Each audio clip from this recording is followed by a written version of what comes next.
channel Uplifting Men, Transforming Lives, and on Facebook, Transforming Lives. I'm Dave Williams, host of the program Transforming Lives, along with my co-host Jackie Gardner, who's having some internet challenges. Today, we want to talk about who or what is a Bahamian, as well as I want to read a little history, some facts.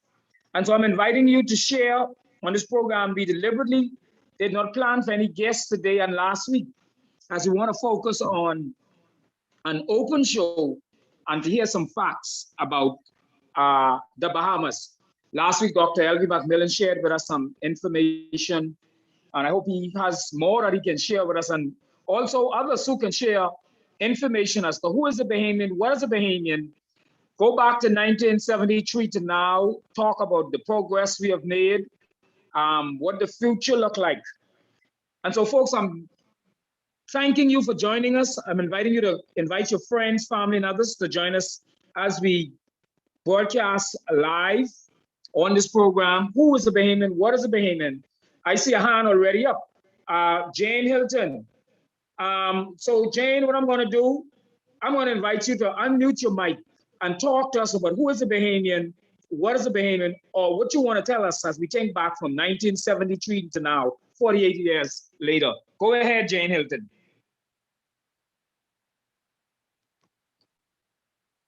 You can unmute your mic.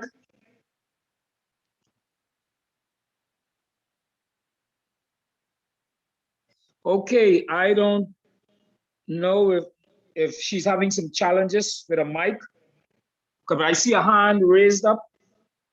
You want to try one more time, Jane? Okay, I don't know. I see you have a hand up, but anyway, no problem. Once you get it sorted out, so we're inviting you to share as we talk about who is a Bahamian, what is a Bahamian. Folks, we're here every Sunday on Global 99.5, Cable TV 974. And so we just want to thank those persons who are on early, those listening. We know there are quite a number of persons who listen by radio and others who listen on through Cable TV 974. Also those on Facebook and on the YouTube channel. Who is a Bahamian? What is a Bahamian? So let me read for you some facts as we look at this, celebrate our country 48th anniversary. And if you are not a Bahamian and you feel you don't have a contribution to make, you still have. You can share what you think a Bahamian is like based on your years of living here or your experience. And so I just want to share briefly some facts about independence. Okay, 1972, 48 years ago, the Bahamas government headed by Prime Minister the Right Honorable Lyndon Penland and the Royal Opposition headed by Sir Kendall Isaacs led a delegation to London to discuss the Independence Constitution. The surviving framers of the Constitution of the Bahamas are, wow, Sahara folks, the Honorable Ada Adihana, Sir Orville Turnquest, the Honorable A. Loftus Roker, the Honorable George A. Smith, and the Honorable Philip M. Bethel. Deceased signatories included Sir Lyndon Penland, Sir Milo Butler, the Honorable Paul L. Adley, Sir Clementi Maynard, the Honorable Carlton E. Francis, Sir Kendall Isaacs, the Honorable Cadwell C. Bristol, I didn't know that one, the Honorable Henry J. Bowen, and the Honorable Norman Solomon. And another fact, the first Bahamas Independence Secretariat was chaired by the Honorable George A. Smith, Parliamentary Secretary of the Office of the Prime Minister with Coordinator Harold A. Munnings. And the Right Honorable Lyndon Pendle chaired the Advisory Council. So there's just some facts that I want to give you, and you can come in and share. I know a number of you on this platform would know more about independence than me, not even necessarily by age, but the fact that you have studied and you have read up information. And so I want to open the Zoom now for persons who wish to share. I wish we could take some call-ins, but that's going to be a challenge. But for persons on the platform, if you wish to share, you can open up your mic now and take us back to 1973. Or you can share with us who is a Bahamian or what is a Bahamian. I'll pause.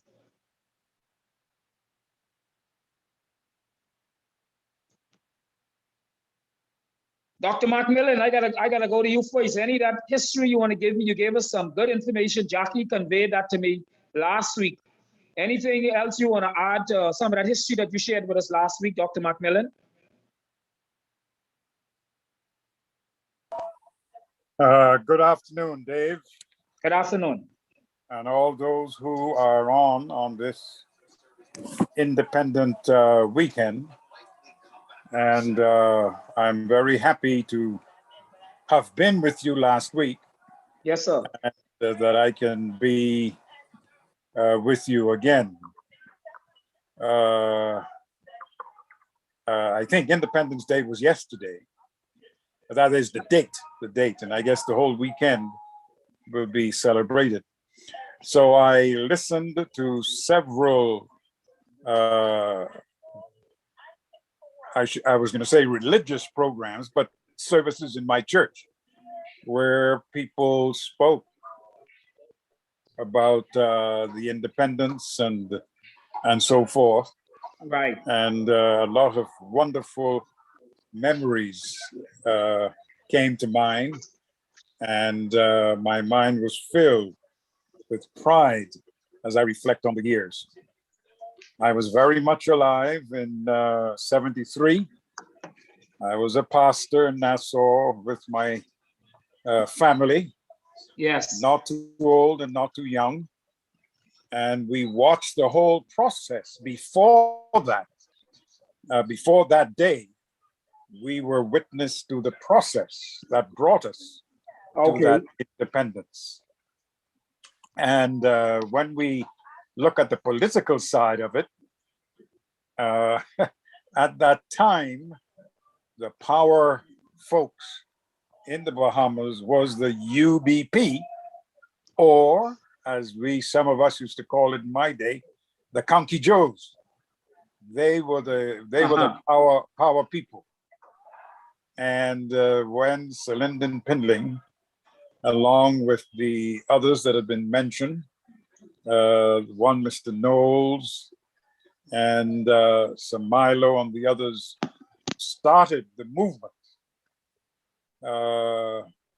we were right along because we recognized what they call the majority rule was the aim then. Right. But there were more of us who did not look like Conky Joes than those who did. Yes.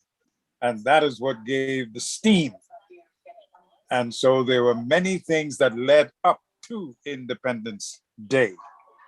And I can still remember when the election was the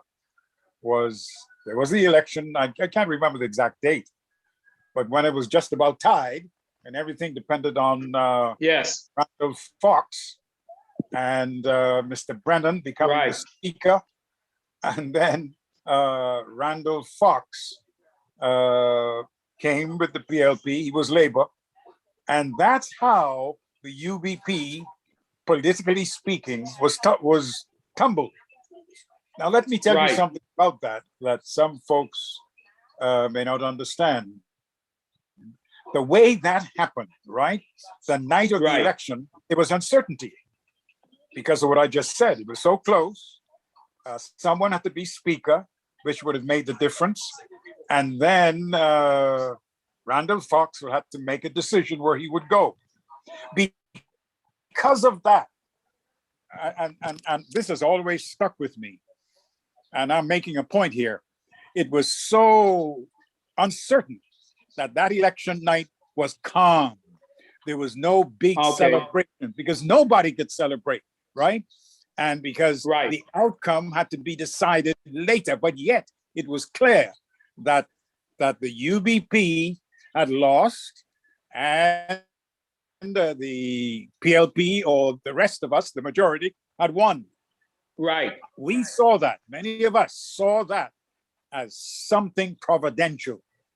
The way the Almighty God and Christ Jesus allowed that to happen.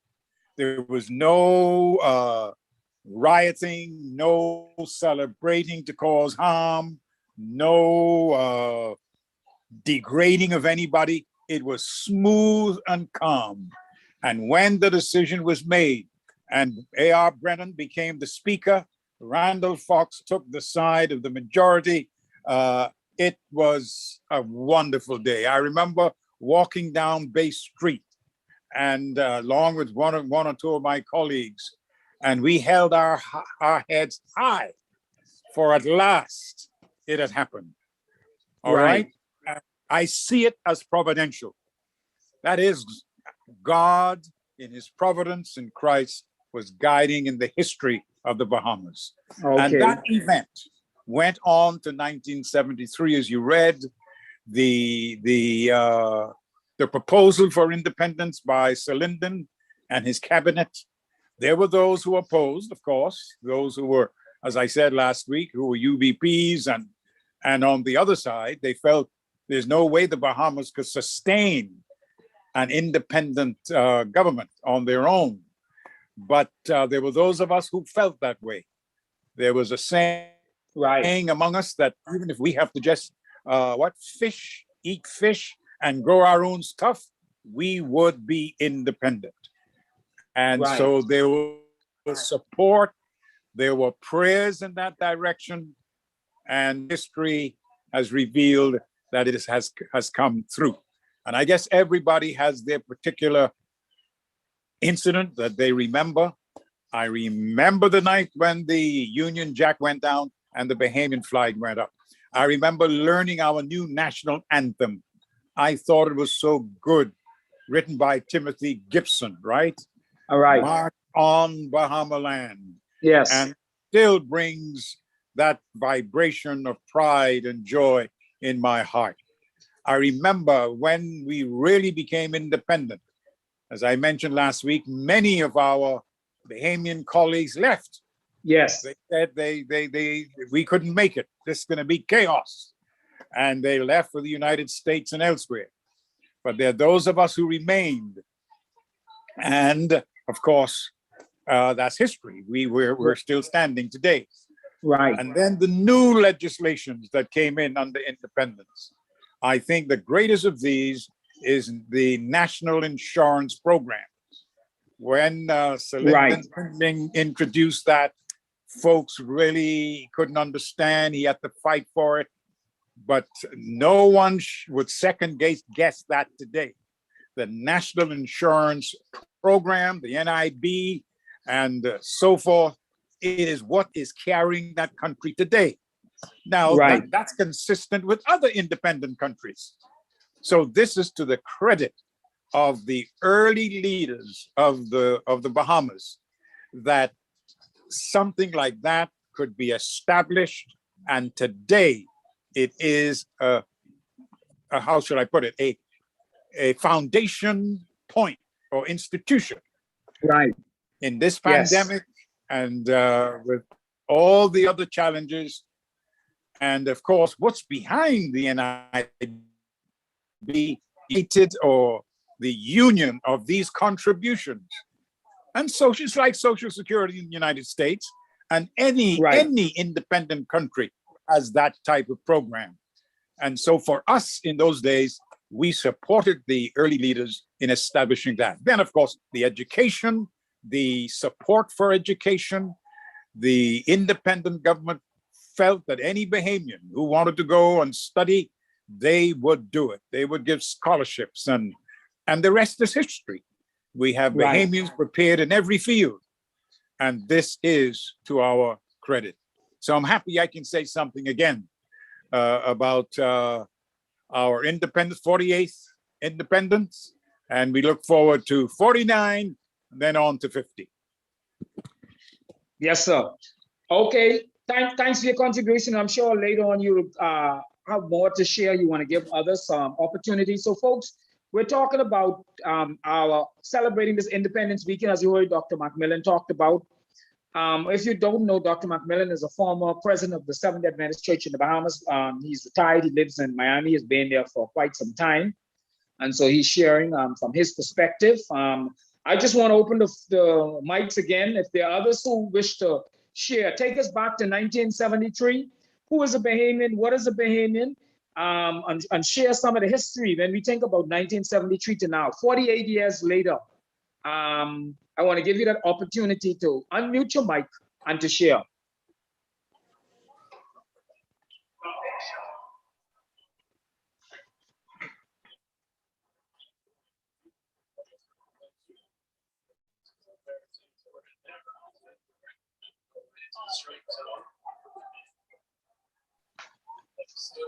Okay, I guess they're shy. I'm trying to get more information. Dave, one of the things, I was young, about 5 at the time, when independence, I don't know if it was daddy or mommy or a combination who took us on the fort, but there are some things I can still remember. And the one that probably I remember most of all, Dr. Mack, are the planes flying over. You know, for a 5-year-old, that was quite exciting. And I asked someone and they said, yes, the planes were flying over at Independence. And I do remember the crowd, all of the excitement. I was too young to understand what independence was all about. Of course, I would start school in September, so I never learned the old anthem, if I can call it that, God Save Our Gracious Queen. I learned that one in college. But I grew up learning the national anthem. And as I spoke in church yesterday and told my members, when I was putting the stuff for the screen, you know, Timothy Gibson and several others, one of the things that struck me is that the religious leaders of the day played a pivotal role, it seems to me, in taking the country to independence. You know, today we just look at the politicians and the business persons and whoever, but it seems to me as if the religious leaders played a pivotal role. I looked at probably the first or second time in my life that I actually heard the national song. Many people don't even know we have a national song. I found it on Soundhound, I think is the way to pronounce it. God bless our sunny clime. And I played it in church. I remember that. Yes. Yeah, I played it in church yesterday. And so I think it's something we need to look at, take pride in, things that are Bahamian. I tell them I still listen to junk new. I'm not too crazy with watching the parade sometimes because of some of the choreography that I see, but the music as an art form, and I never really, really learned to appreciate it the way I do now until I went off to college. And anyone who has ever been to Jamaica will know that Jamaicans take their indigenous culture very seriously, no matter how conservative they are. And as in Jamaica, when a number of us who were freshmen started looking, it was tapes back then, cassette tapes for Bahamian music that we could play and listen to and really appreciate. And so I would say, take your cultural heritage seriously. Don't be ashamed of it. Of course, you have to choose what you listen to, when, where, how, and all the rest of it. But take pride in who you are as a Bahamian. Those of you who may not be Bahamians, you learn to appreciate the culture of another country wherever you're staying. In the same way, I developed an appreciation for some of the different aspects of Jamaican culture and how much pride, I say that again, they take in their culture. And I think it's a page that we in the Bahamas are slowly learning to accept, that we are who we are, our background and all the rest of it. And so it's something we need to continue to cherish, to teach. I still go on YouTube at times and look for certain songs, especially the ones that I heard when I was growing up, like Shotgun Wedding and number of Eddie Minute songs. For my birthday one year, I purchased a number of his songs off iTunes, of Apple Music, and I still listen to them from time to time. So I will encourage all of us who are Bahamians to take pride in things that are uniquely Bahamian, like going back to the island, another one of my favorites. And so let's practice doing something like that. I think it's something that we need to cherish. And I'm glad that Dr. Mack is able to inform us who are much younger of what it was. We can only read about it and the events leading up to Independence Day, you know. I still read with some of the things, how they went to the UK to England and all the rest of it. I would just say, let's do that and happy independence.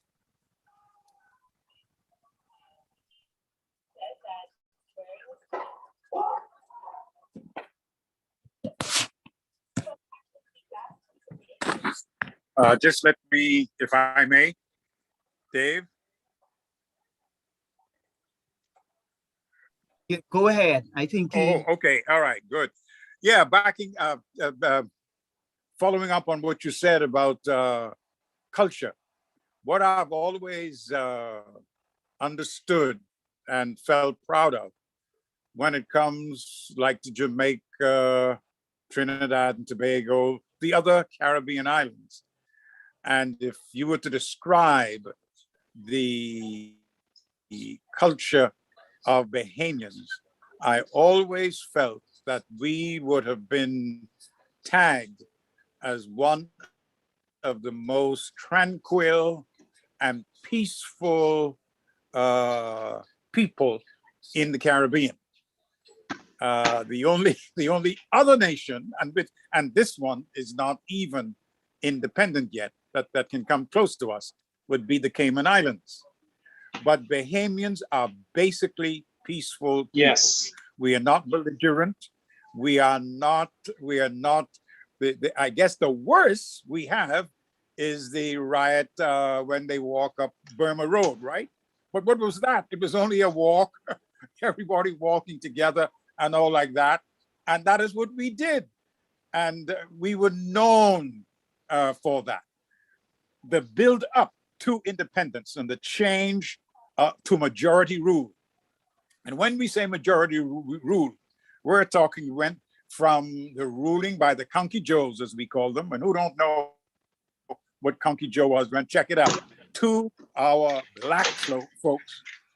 The build up to that was very peaceful. We used to have big meetings on the parade, as we call it, the Southern Recreation Ground.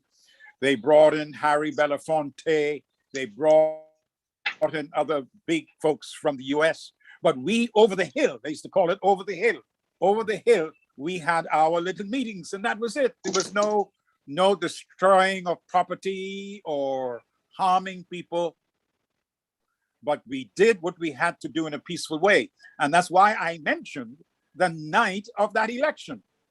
Some folks thought that there might have been an explosion of or reaction of joy and destroy places on Bay Street and everything, saying now we are in charge. But no, it was such a way that it was peaceful, and the way it was done kept that philosophy. And from there on, it has ever been that way.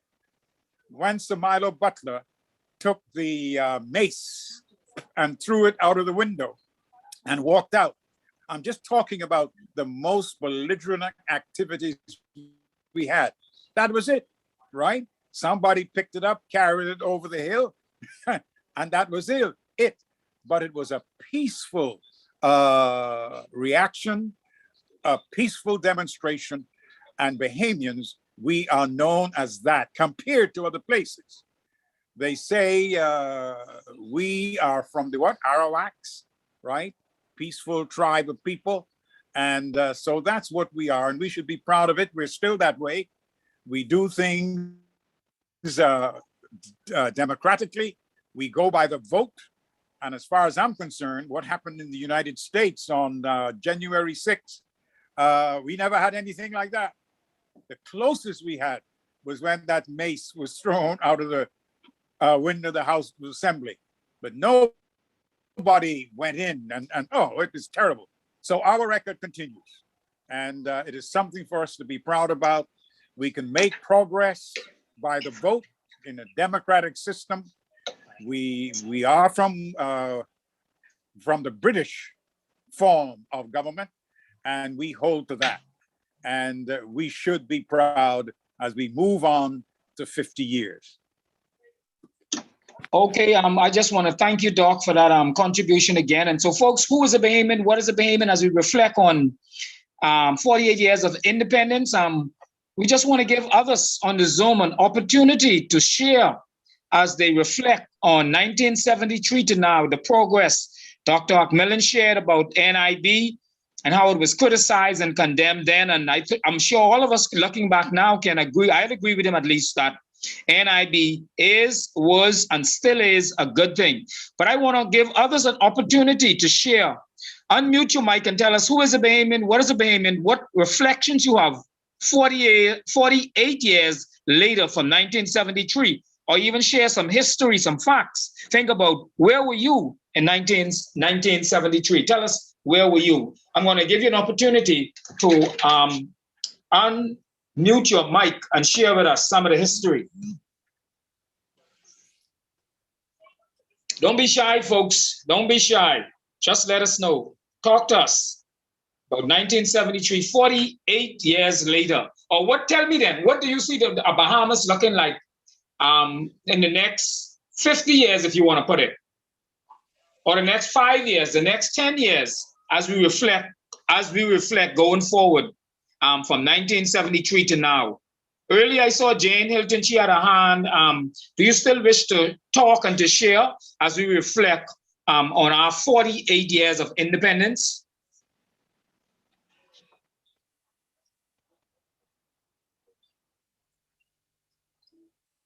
Okay, I guess nobody else want to share as we reflect on our 48 years of independence. So I guess I must have got to go back to my independence facts. I must have got to talk about. Go ahead, that's somebody? Yes. I'd like to share something. We're talking about moving forward. Yes. Yesterday in church, I shared with my church that when it comes to independence, we have advanced, and I made mention of some of the things Dr. Marcus said, but where I would like to see us as a country go, I think our weak side, our downfall is we have relied too much on the political leaders to move forward. All of the wisdom and knowledge is not founded on the politicians. I would like to see us as a country, all stakeholders, the government, the opposition, whosoever, whether the official or unofficial, the private sector, everybody come together and establish some very broad goals. So for example, move the national GPA up to a B for all grades. Have a percentage so that maybe we will say, we will seek to educate, send maybe 30 or 40% of our graduates, I think we have about 5,000 each year, on to tertiary institutions for bachelor's and master's degree or something. 75% of our food we will grow locally.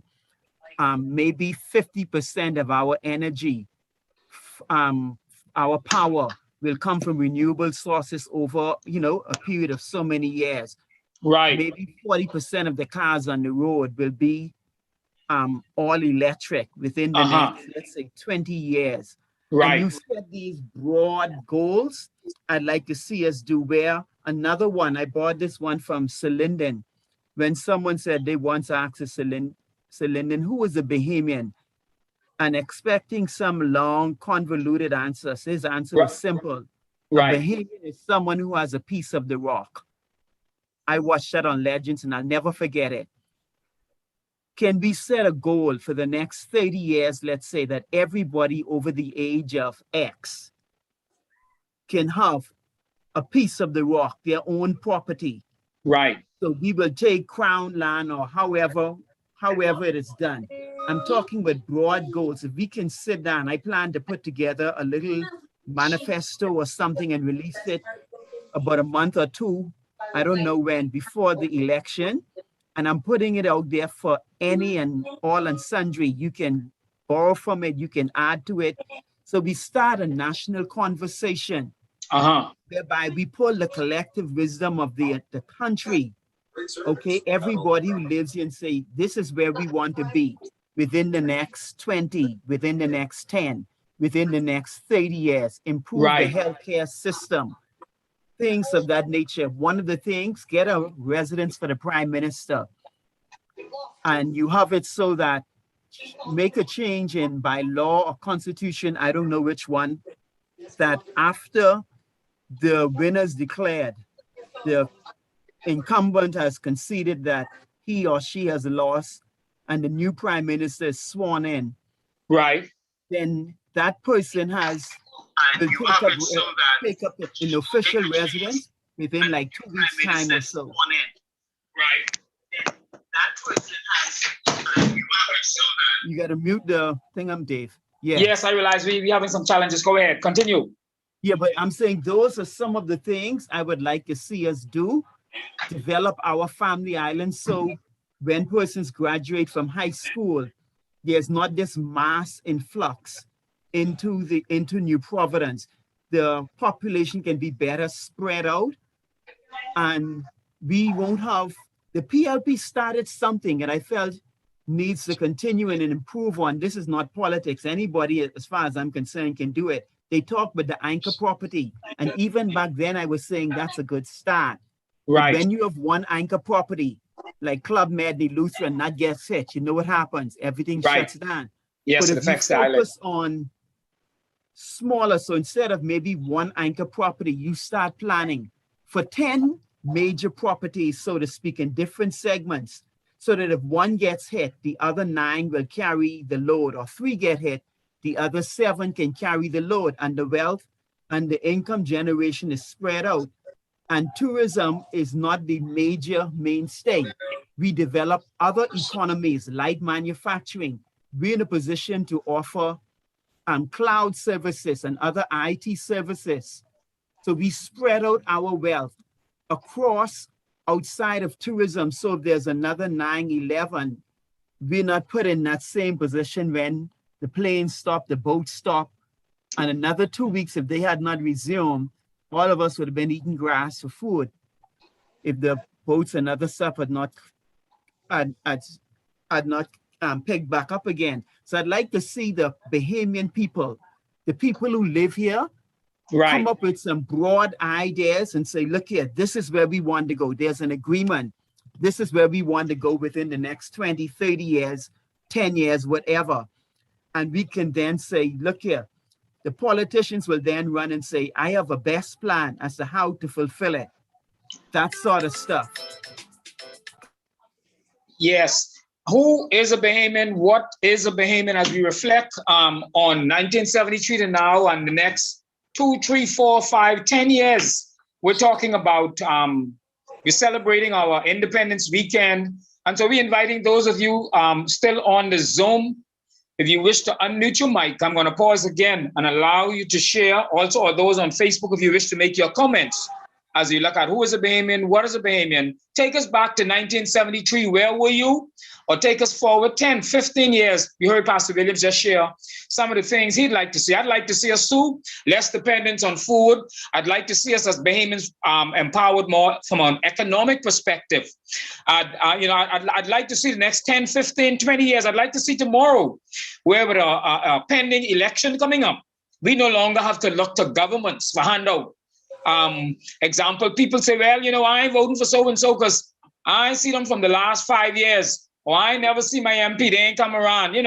I'd like us to be able to, hey, we support the political party of our choice. But at the end of the day, whether we see someone come around or not, it does not really matter, because they have shared their policies on social media, in the newspapers, on the radios.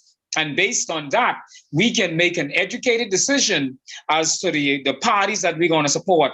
I'd also like to see land ownership.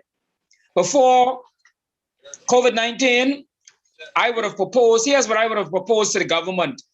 Each Bahamian be given, even if a half an acre, when I say each Bahamian, that's up to, if you want to use the voting age. Can you imagine the economic stimulation that would take place in this country if each Bahamian has half an acre of land is given to him or her? The government would take care of the mutation of the property, and if each Bahamian was given, or for a small amount, $5,000, $10,000 with a 10-year financing agreement, half an acre.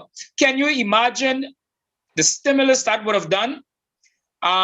This one who from Grand Bahama, the next one from Abaco, this one from Cat Island. Everybody got a half an acre now to build whatever it is they want, so that when they go back, they're able to have a place to stay. It would have started construction. So that means the first thing, the construction business would have started up. And that would have really empowered us as Bahamians. And so it's things like this I'd like to see, you know, in terms of Bahamian having access to their land ownership.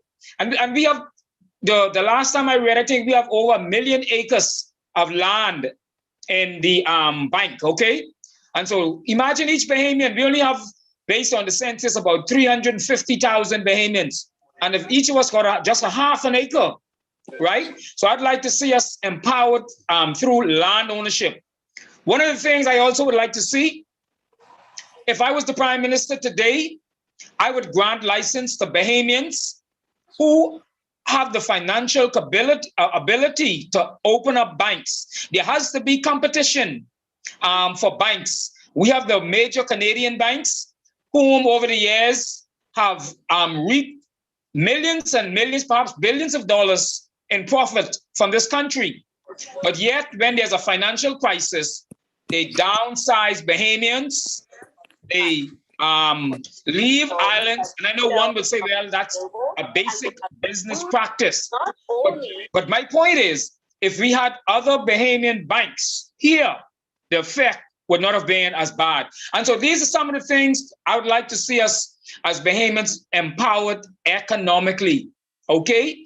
And so the banks was one I talked about. I talked about the land ownership. I talked about a big concentration on growing our own food, making our own drinks.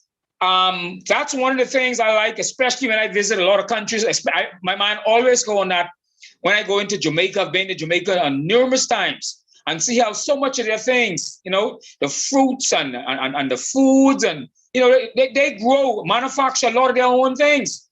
But I think in the Bahamas, because we are so, the standard from an economic perspective is appeared to be so high. So we have gotten lazy and we prefer to just buy it, right? So these are some of the things I'd like to see as I look forward to the next 48 years later. I'd like to see us empowered financially. And of course, we say we are a Christian nation, right? But we know that we have a long way to go in terms of individuals and having that, what we call a personal relationship. Because when we look back to where we were from a spiritual perspective compared to now, we have gone a long way away from that. And so definitely there's always the spiritual, because at the end of the day, that's the only thing that'll last. There's the economic empowerment, and there's so much more could be done with our healthcare system. Folks, I know the governments have tried and have done a lot, but there are more we can do. So I'm going to shut up. I see a hand, Dr. McMillan. So Dr. McMillan, you can come in and share since nobody else wants to share. Come in, Dr. McMillan. I just want to ask you, have you ever heard about the Penny Savings Bank? Yes, I remember. Have you ever heard about that? Yes, I heard of that. Yes. All right, that was a Bahamian bank. Right. But now, you see, it's what I said, if not last Sunday, the Sunday before. We need, just like you're saying, we need a special financial education. Right? Many Bahamians have done well and we're doing well. But when they get to that stage, then, as I mentioned, the week I mentioned, they start sweethearting, they have 2-3 homes, they start doing things. They do not conserve what they make and then allow what they make to work for them and their families and even the country. But right. They squander it. They squander it. So there's a degree of financial education and fidelity and what have you that needs to come into play. Yes. Okay. Oh, so you finished? Okay.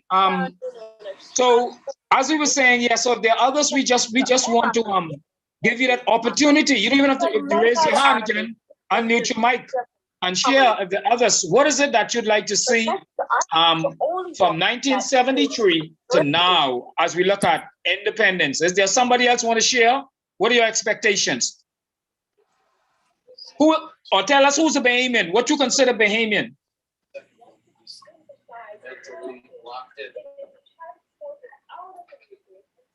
Okay. Since nobody else want to share, so yes, I joined Dr. Mark. You heard my brother spoke, Pastor Williams, as we look more to Bahamians being empowered. We have the political power, and I said this I think last week, but we don't have the economic power.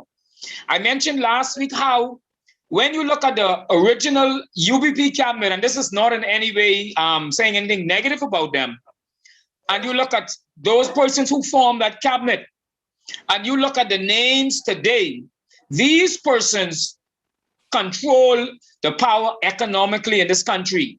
Some of those names, example, has some of the biggest wholesale companies in this country today. So we got the political power, but we have not gotten the economic power. And this is something that we as Bahamians need to strive for, the economic power. We need to, Dr. Mark mentioned it, I think last week, about the Black Crab syndrome, where, and we have come a long way 48 years later, where we must not pull down others, criticize. And you know what is so amazing? We quick to criticize our Bahamian businesses, but when we go to the other businesses, we hardly have much to say. And so we must support and encourage each other, Bahamian businesses, and I was specifically referring to Black-owned Bahamian business as we look towards having the economic power, okay? So land, we talked about the banking system, right? And giving us that power, right, that we need.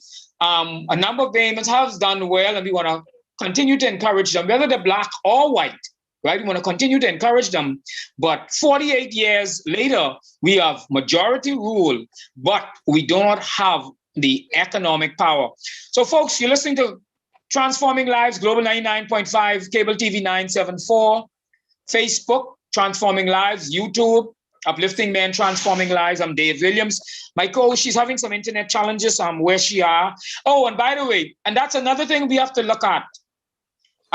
Do we need competition for BTC and Cable Bahamas? That's something to think about, okay? Because lately we've been having a lot of challenges. I know we haven't had as much challenges with BEC. For those of you who know me now, I'm not saying it because I was a former employee there, but I think we would agree that the blackout is not as frequent as they used to happen. So, but getting back to internet, do we need more competition? Do we need improvement on the service? We're here in studios now and experiencing that. So these are some of the things that we're looking forward to. Me personally, I'm still wondering, why don't we have competition for Cable Bahamas? I think BTC has given a little competition, but that also could have been extended to one or two other providers, because we know with competition, it makes it better. And so folks, yes, independence, 48 years later, how have we fared? Dr. Mark mentioned national insurance, which was highly criticized. I agree. We've seen the benefits of it. We've seen the benefits of having our own college, which is now UB. And so as you reflect, as you think, let's go back to 1973. Where were you in 1973? How do you think the Bahamas has improved? And in your mind, you can even type it in the chat. Who is a Bahamian, or what is a Bahamian in 2021? I'll allow somebody else to share right now. Anybody else?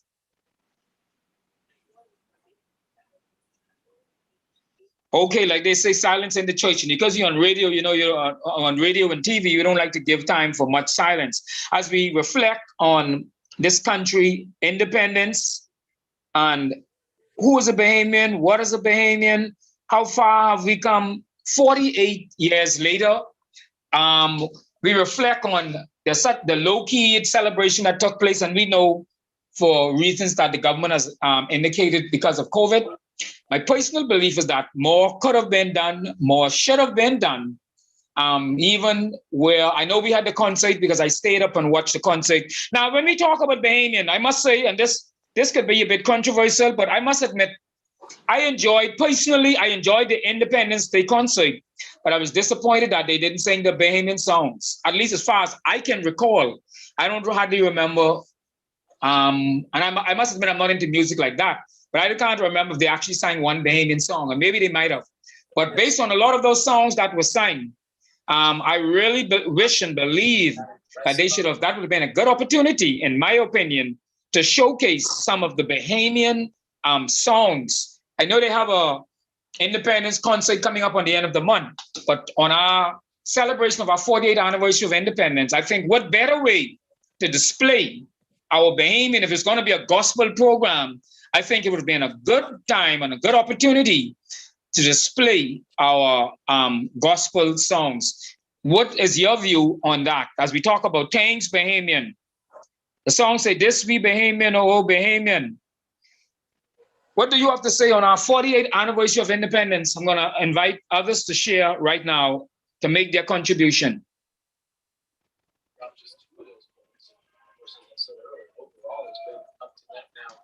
Okay, I guess there's most persons today just want to sit down, share, and they want to listen as we talk about what is a Bahamian. Are you proud to be a Bahamian? Are you wearing your Bahamian flags? Do you represent the Bahamas well? Whenever you travel, you know, one of the things I always do, because I've had the opportunity to go to a number of conferences, and, you know, I always like to, at some point, you know, take a Bahamian shirt with me, you know, just to display it. And so it's always good, because one of the things I've discovered too is that, especially in the Caribbean, you know, the Bahamas, compared to the other Caribbean countries, has been the envy, if you want to put it, of the Caribbean. But on the flip side, one of the things I have also recognized is that when I go into a number of other countries, I've seen where persons from other Caribbean countries has, I call it a more aggressive spirit in a sense than Bahamians, or a little bit more of resiliency.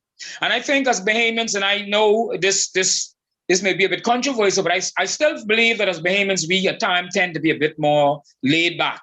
Because when I look at the aggressiveness of a number of persons from other Caribbean countries, and I always admire it. And I say, if we are where we are today, can you imagine if we as Bahamians could be a little bit more regressive, a bit more aggressive, you know, just a little bit more resilient, as opposed to, you know, taking this laid back attitude. And when I look at a number of things from an economic perspective that persons are out there, right?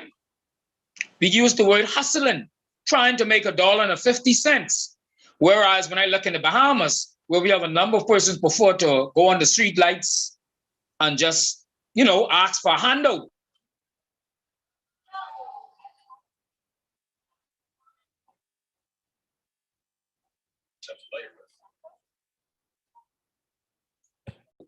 And when there's so many other things that they can be doing to, and while they're sitting out there begging, they can have some, you know, selling something to earn $1, to earn 50 cents. So as we think about celebrating 48 years yesterday, let's look at the next 48 years. What could we do? How can we encourage our Bahamians to be more progressive, you know, to look for ways and means as opposed to looking for a job, but to look for ways and means to become your own entrepreneurs, have your own business, you know. And I know I'm speaking from an economic perspective, but I'm just saying this is my burden next to spiritual. This is my burden for us as Bahamians, you know. Those of you who know me, you know I go into prison. And the big question, the $1 million question all the time, and it's been happening now for the last 20 years. Oh, Mr. Williams, what are I gonna do when I get out of prison? Nobody want to give me a job. And I always respond to them. I say, y'all, we need to start looking at ways to earn your own money, man. You know, I told one, I remember the other day, I said, when you come out of prison, you get a couple of dollars on your account, because he said he's a fisherman. I said, why not go buy a kid of fish? Buy them up. You know, I don't know, maybe 5 or 6 snappers to a bag. And you sell that for $10, $12 a kit. I don't remember the price of a kit now. I said, put up your profit, buy another bag. You see, so I'm just saying, I'm pointing out to them. I say, start a car wash. As a young boy, you know, we grew up washing car on a Saturday, then we could make $100. And I'm talking about at the age of 18, 19. So you talking about over 30 years ago, right? So I'm saying, Bahamians, on this 48th anniversary of independence, let's be more resilient. First, we want to get our life together, of course, spiritually, and then let's empower ourselves economically.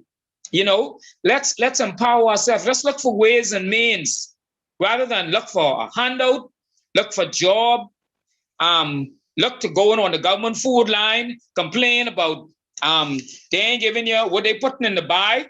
Let's look for ways and means to, you know, make a dollar, to earn a dollar for ourselves, you know. And 48 years later, can you imagine what the new Bahamas will be like? My brother mentioned, let's get away from this model of tourism. You see what happened, COVID-19? All of us who depended. As a matter of fact, I was doing some work with the Department of Statistics as part of in preparation for the census. And I went to a lady Friday, and the lady told me her husband, I'm trying to remember, it was 2 or 3 children. Everybody was working to the hotel. So can you imagine what COVID-19 did to that family? 5 persons. That means all of them at one point. So my point is, let's empower ourselves. So folks, I just want to give anybody else a chance to speak, and then we're going to end this broadcast within a minute or two. Is there anybody else, as we reflect on our 48th year anniversary of independence, anybody else want to say anything, any final closing remarks? And then we're gonna sign off.